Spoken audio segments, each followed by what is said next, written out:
Bonjour, bienvenue à cette septième retraite, sixième partie, sixième entretien sur l'Esprit Saint. Alors, derrière moi, il y a l'icône de la Pentecôte. Marie est là avec les 12 apôtres et ils reçoivent le feu de l'Esprit Saint. Alors, un simple rappel, le Père aime, le Fils est aimé et l'Esprit Saint est l'amour. Alors, nous allons continuer dans cette même lignée de l'amour de l'Esprit Saint et rendons grâce à Dieu pour toutes les merveilles qu'il fait dans notre vie, toutes les grâces, tous les dons, tous les charismes qu'on peut utiliser.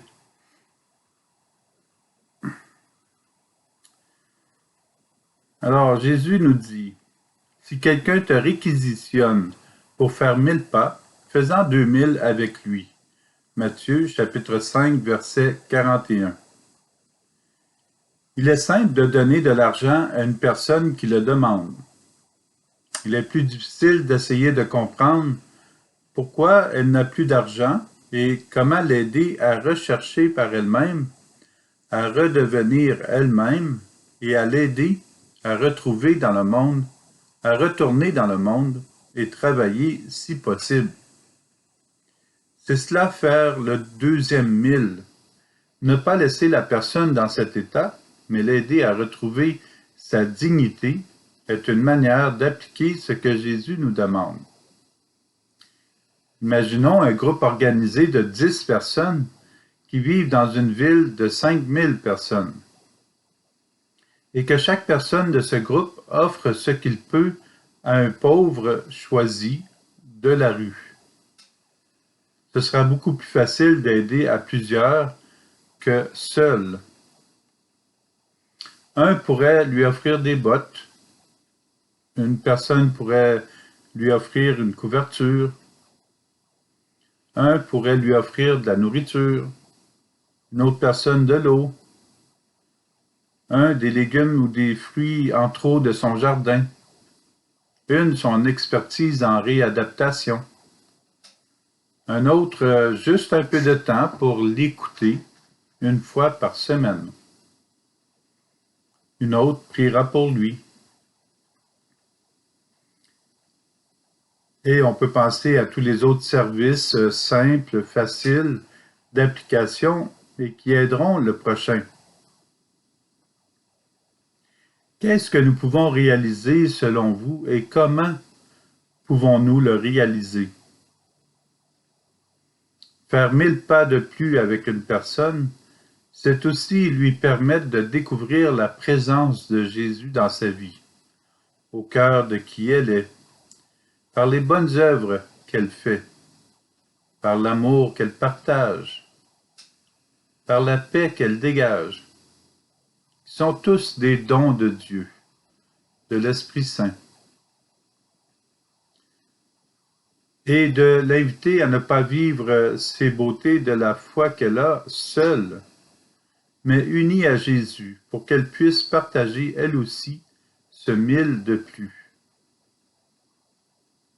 Nous sommes invités à pratiquer et partager l'amour de tout notre cœur et de toute notre âme. Jésus nous invite à le propager dans nos familles et dans la société. Et pour nous, faire 1000 pas de plus, c'est laisser Jésus nous aimer, le garder avec nous et nous organiser pour ne pas le laisser filer et surtout nous convertir pour ne pas nous éloigner de lui. Que Jésus devienne toujours de plus en plus visible dans notre vie, dans nos relations, dans le monde.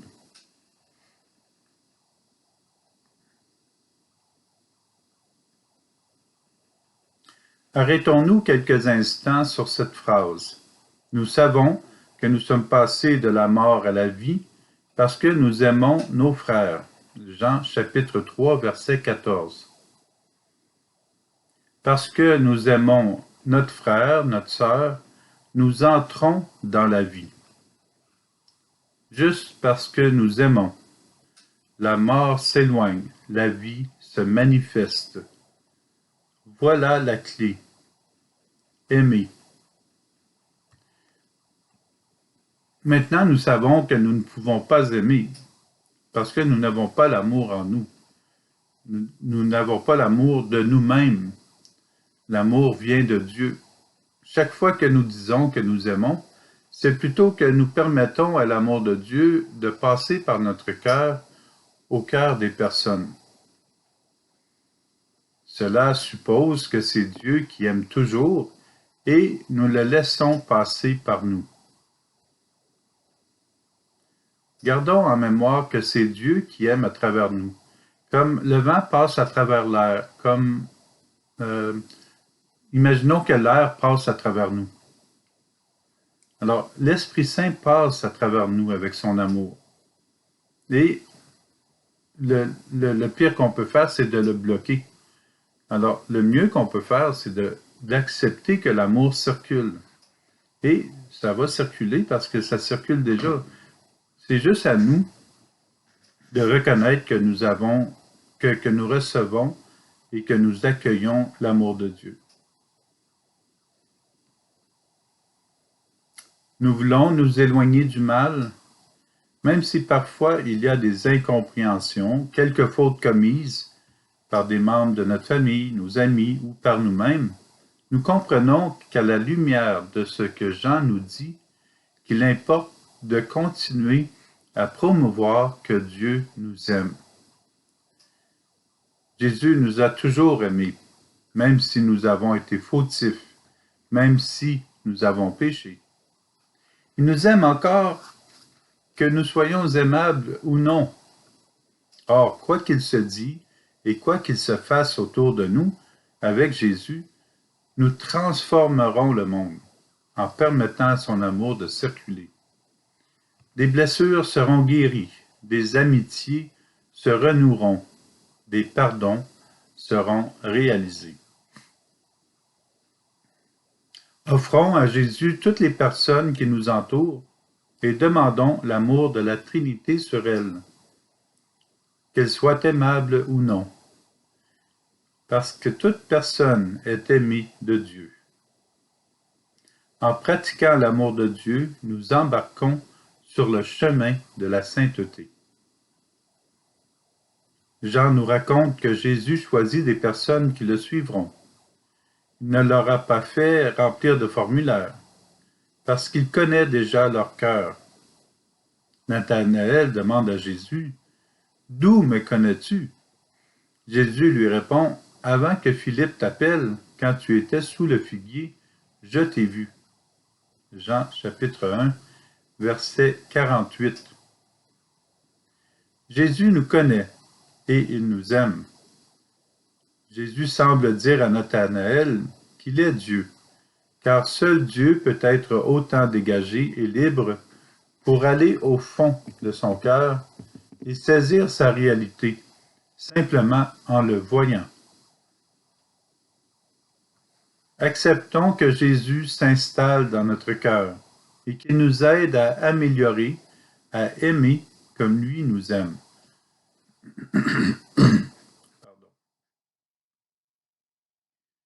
Des phrases comme celle-ci nous aident à découvrir Dieu dans la Bible. Consolez, consolez mon peuple, dit votre Dieu. Isaïe, chapitre 40, verset 1.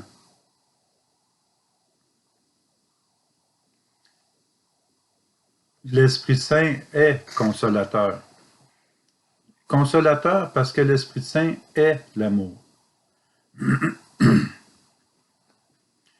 Le monde peut pécher contre lui-même, le monde peut pécher contre Dieu, à un point tel qu'il peut ne plus voir Dieu dans son entourage, parce qu'il en vient à croire que Dieu est celui qui dérange.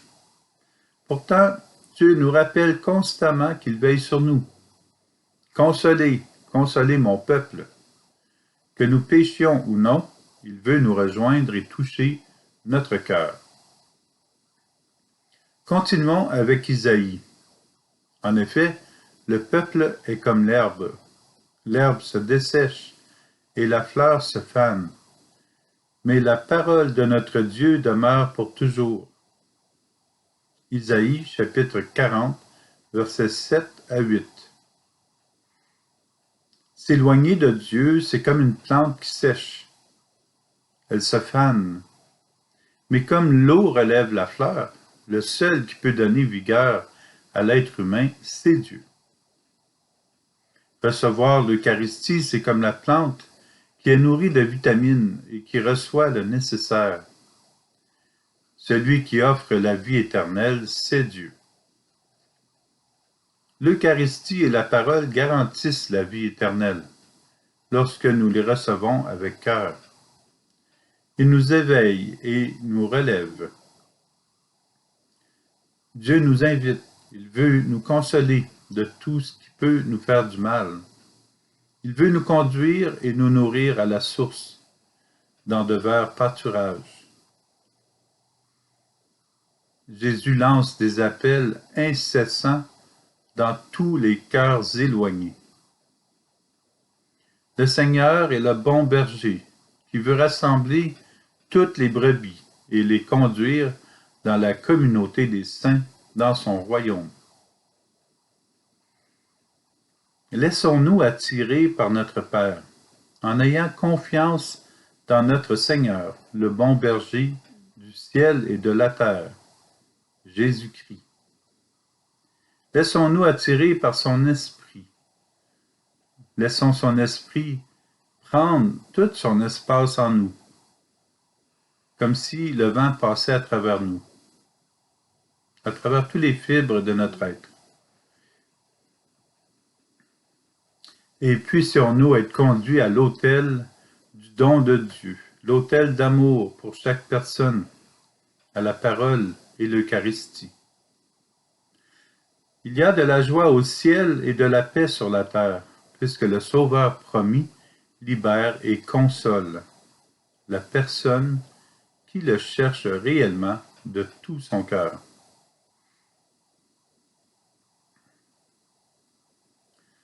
Paul nous dit, nous le savons bien, la création tout entière crie sa souffrance, elle passe par les douleurs d'un enfantement qui dure encore. Lettre de Paul aux Romains, chapitre 8, verset 22. Plusieurs femmes peuvent communier à cette douleur de l'enfantement.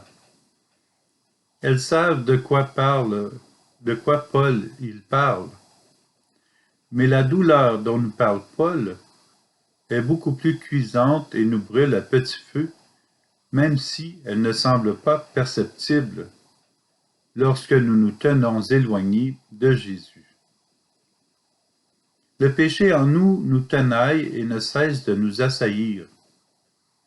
Mais nous sommes invités à revenir à la base et accepter la guérison, afin de vivre heureux et d'un même cœur en Dieu. Lorsque nous lisons les recommandations de Dieu dans la Bible, nous constatons qu'ils servent toujours à nous éviter des problèmes. Pour cela, il doit y avoir des exemples. Et la Bible en est pleine. Encore faut-il ne pas tordre, ne pas courber le bien au point de penser qu'il est mal, et de ne pas sublimer le mal et penser réussir à en faire un bien. Je répète, encore faut-il ne pas tordre, ne pas courber le bien au point de penser qu'il est mal, et de ne pas sublimer le mal et penser réussir à en faire un bien. Alors, le mal ne peut être bien, le bien ne peut être mal. Quand on dit ici, surtout au Québec, il n'y a pas de mal à se faire du bien, ça ne va pas ensemble. Il y a du mal à se faire du mal, il y a du bien à se faire du bien. Alors, si on se fait du bien au détriment d'autres personnes, c'est un mal. Et c'est un mal pour nous. Dès qu'on blesse quelqu'un, on se blesse nous-mêmes.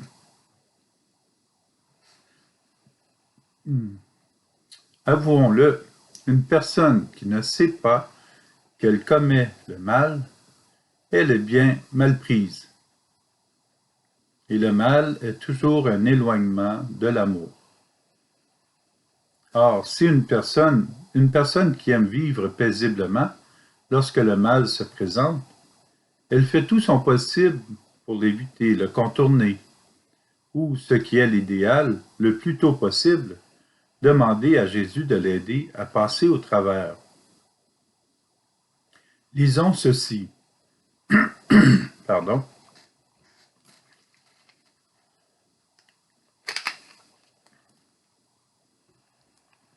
Lavez-vous, purifiez-vous, ôtez de ma vue vos actions mauvaises, cessez de faire le mal. Isaïe chapitre 1, verset 16. On pourrait reformuler et dire, permettons à l'Esprit Saint de nous laver, de nous purifier. De cette manière, nos actions mauvaises vont, en les remettant au Seigneur dans la confession, ça va partir. L'Esprit Saint va nous laver, nous purifier. Demandons à l'Esprit Saint de nous laver, de nous purifier. Nous remettons souvent nos fautes, nos péchés à Jésus, et nous savons quel bien cela nous procure et la guérison qui s'ensuit. Nous lui remettons car nous avons confiance en lui. Dieu nous purifie, puis nous console au-delà de nos attentes. L'Esprit Saint nous purifie, puis nous console au-delà de nos attentes. Chaque fois que nous nous confessons, le sang précieux du cœur de Jésus nous lave, nous purifie. Il rend la partie blessée de notre confession blanche comme neige. Il procure le bien-être. À cela s'ajoute une réparation, une méthode pour devenir meilleur. Après la faute pardonnée, ce sont des attitudes qui nous aident à nous améliorer. Apprenez à faire le bien, recherchez le droit, mettez au pas l'oppresseur, rendez justice à l'orphelin, défendez la cause de la veuve. Isaïe chapitre 1, verset 17. Mettre au pas l'oppresseur aujourd'hui, c'est pas ben recommandé. Ça veut dire placer une personne dans le coin et lui dire toutes ses fautes. Alors aujourd'hui, on ne peut pas vraiment faire cette méthode qui vient de près de 2500 ans passés, du temps d'Isaïe. Mais nous pouvons remettre au Seigneur ce qu'une personne peut faire de mal et demander l'amour du Seigneur qui passe de notre cœur à son cœur. Ensuite, au cœur de l'humanité, puisqu'on veut que l'amour circule partout. Alors, nous tendons à nous éloigner de Dieu, et c'est un mal. Et en définitive, nous nous blessons. Dès qu'on s'éloigne, on se blesse, on fait du mal, ils nous font du mal. Et c'est toujours parce qu'on s'éloigne de l'amour de Dieu, de l'amour de l'Esprit. Alors nous tendons à nous éloigner de Dieu et c'est un mal. Et en définitive, nous nous blessons. Cela nécessite du discernement pour bien comprendre la différence entre ce qui est réellement mal et ce qui est réellement bien. Revenons à Dieu, il fera son œuvre en nous, l'Esprit Saint va nous apprendre ce qui est réellement bien dans les différentes situations. Alors, comme je l'ai dit plus tôt, mettre au pas des personnes pourrait être désastreux si cela n'est pas bien encadré avec patience et douceur. Et puis encore, moi je privilégie le fait de remettre la faute au Seigneur immédiatement et de demander au Seigneur de passer, à l'Esprit Saint de passer de mon cœur au cœur de cette personne, ensuite au cœur de l'humanité. Nous n'avons pas de temps à faire fuir les personnes qu'à prier pour leur amélioration spirituelle. Nous espérons qu'elles se retrouvent dans la grâce de l'Esprit. L'Esprit Saint fera son œuvre dans ces personnes. Et c'est vrai, hein, beaucoup de personnes sont seules, même en groupe, parce qu'elles se sentent incomprises, jugées, maltraitées aussi. Défendons la cause de la personne seule. Offrir des services de charité aide les autres et nous aide aussi. Il y a un net avantage. Pendant que nous réalisons le bien, nous nous dégageons du mal. La Bible nous propose souvent des moyens pour améliorer notre foi, pour nous approcher de Dieu. Cette phrase qui suit est d'à propos, pendant que Jésus parle de certains scribes et pharisiens. Tout ce qu'ils peuvent vous dire, faites-le et observez-le, mais n'agissez pas d'après leurs actes, car ils disent et ne font pas. Matthieu, chapitre 23, verset 3. Soyons prudents pour ne pas juger les personnes tout en cueillant leurs qualités, les dons qu'ils ont reçus de l'Esprit Saint.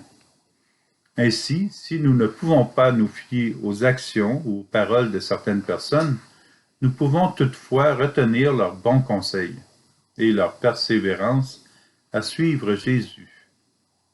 Aussi, il ne s'agit pas de nous en prendre à eux, qui ne font pas toujours bien, mais de nous assurer que nous avançons nous-mêmes et que nous faisons le bien. Nous aussi, nous ne sommes pas parfaits. C'est à chaque personne de discerner et de se responsabiliser pour devenir de meilleurs chrétiens et être vraiment enfants de Dieu. Le bien que nous percevons chez les autres est un enseignement pour devenir meilleurs nous-mêmes. Alors, à chaque fois qu'on parle bien ou on évite le négatif, par exemple, ben, à chaque fois on donne une bonne nourriture aux autres, cette nourriture-là nous revient par un sourire, par un acquiescement, par une personne qui va dire « Wow, ça a tellement du sens ». Et cette nourriture nous revient. Alors, juste travailler notre pensée, les mots qui nous viennent dans la pensée, et les traduire, drôle de manière de le dire, mais les traduire en positif, les traduire en bonté, en sagesse. Et ce que les personnes vont recevoir, ça va être de la vraie nourriture. Alors, le bien que nous percevons chez les autres et le bien dont nous enseignons est un enseignement pour devenir meilleurs nous-mêmes. Alors, il n'y a pas de perte à vouloir améliorer notre manière de penser et de parler. Alors, soyons prudents de ne pas mêler le bien et le mal. Découvrir le mal chez les autres est aussi un excellent moyen de ne pas glisser nous-mêmes dans le même mal. Souvent, on va dire, ben, cette personne-là l'a fait, pourquoi moi je ne peux pas le faire? Mais en réalité, cette personne-là a fait du mal. Ça devrait m'apprendre à moi de ne pas faire du mal. Alors, nous apprenons de nos manquements, nous apprenons aussi des manquements des personnes autour de nous. C'est un apprentissage et une occasion de prier pour eux et de remettre leurs difficultés au Seigneur. Que le Seigneur s'en occupe avec son amour, avec son esprit. Apprendre de leurs manquements nous aide et les aidera aussi éventuellement. Dieu nous offre la création. Nous sommes le fruit de cette création. Il nous offre la vie, la joie, la paix et surtout la liberté de choisir. Mais nous vivons souvent comme des personnes éloignées de Dieu. Cette liberté de choisir, nous semblons souvent ne pas savoir quoi en faire. La preuve, c'est qu'avec notre liberté, nous nous sentons libres de choisir autre chose que le Seigneur, que l'Esprit. Ou nous demeurons simplement assez éloignés pour ne pas avoir peur de Dieu, ce qui est une crainte tout à fait inutile. Nous avons surtout peur d'avoir peur de Dieu. Dès qu'on s'est éloigné, on commence à avoir peur de Dieu. Et on se fait du mal. Au lieu de juste revenir et se laisser aimer. C'est-à-dire, pas besoin de revenir, juste à penser à se laisser aimer et Dieu nous attire à lui. Et c'est réalisé. Cependant, Dieu ne peut pas nous faire peur, puisque l'amour, l'Esprit Saint, ne fait jamais peur.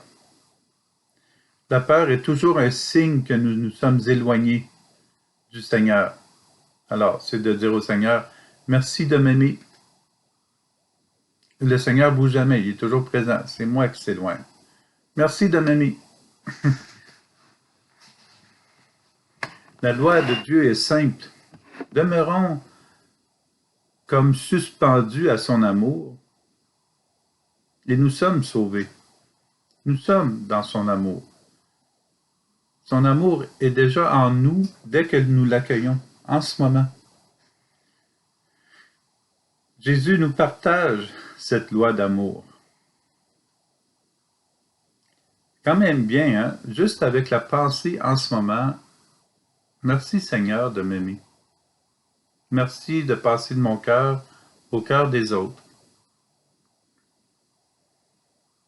Et l'importance de recevoir les sacrements pour dire oui à Dieu, que je continue avec lui, que je continue à recevoir tout de Dieu, spécialement dans l'Eucharistie. Beaucoup de gens m'ont dit, ouais, mais c'est pas facile, c'est difficile. L'amour est déjà là. Nous n'avons qu'à dire oui. Ça, c'est pas difficile. Ce qui est difficile, c'est que nous compliquons les choses et nous nous éloignons. Ça, c'est compliqué. On est tellement habitué d'être dans des choses compliquées que nous ne savons pas comment revenir à ce qui est simple. À l'amour, tout simplement. Mais c'est comme ça. C'est vraiment comme ça. Hein? Alors, laissons-nous aimer de l'Esprit Saint, du Père, de Jésus. C'est facile. Il n'y a rien de plus facile. La loi de Dieu est toujours liée à son amour parfait, pur, réel. Le mot loi peut sembler signifier quelque chose de strict et étouffant. Oui, nous pouvons dire cela pour une loi mal pratiquée qui devient déshumanisante, mais jamais pour la loi de Dieu. La loi d'amour de Dieu, de l'Esprit, est le réel chemin de notre salut. Si la loi semble stricte et étouffante, la loi de Dieu, nous la saisissons mal, parce que nous sommes déjà éloignés. Une telle interprétation nous empêche de bien avancer dans la vie en Dieu.